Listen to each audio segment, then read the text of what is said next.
জমিয়তে উলামা ইসলাম ঢাকা মহানগর কর্তৃক আয়োজিত বৈষম্যহীন রাষ্ট্র বিনির্মাণে উলামায়ে কেরামের করণীয় শীর্ষক আলোচনা সভার সম্মানিত সভাপতি, ঢাকা মহানগর দক্ষিণের সংগ্রামী সভাপতি হযরত মাওলানা আব্দুল কুদ্দুস সাহেব দামাত বরকাতুহুম ও উপস্থিত রয়েছেন জমিয়তে উলামা ইসলাম ঢাকা, জমিয়তে উলামা ইসলামের কেন্দ্রীয় সিনিয়র সহ সভাপতি শাইখুল হাদিস হযরত মাওলানা উবাইদুল্লাহ ফারুক সাহেব দামাত বরকাতুহুম সহ কেন্দ্রীয় ও বিভিন্ন জেলার বিভিন্ন থানার, ঢাকা মহানগরের বিভিন্ন থানার দায়িত্বশীল কর্মী ভাইরা, আজকে বৈষম্যহীন রাষ্ট্র বিনির্মাণের উলামায়ে কেরামের কি করণীয় এই সম্পর্কে আলোচনা করতে গেলে যে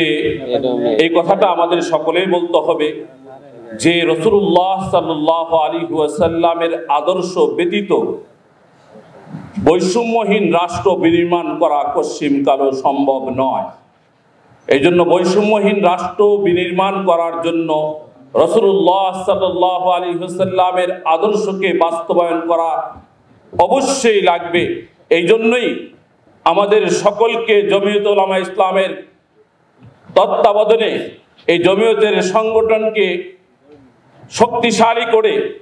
এর মধ্যে এর ছায়াতলে আমাদেরকে একত্রবদ্ধ হতে হবে, এর বিকল্প নেই।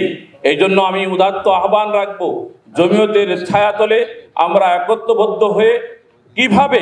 একটি বৈষম্যহীন রাষ্ট্র পরিচালনা করতে পারি, বিনির্মাণ করতে পারি, এই আহ্বান রেখে আমি আমার বক্তব্যকে শেষ করব। ওয়া আখিরু দাওয়ানা আলহামদুলিল্লাহি রাব্বিল আলামিন।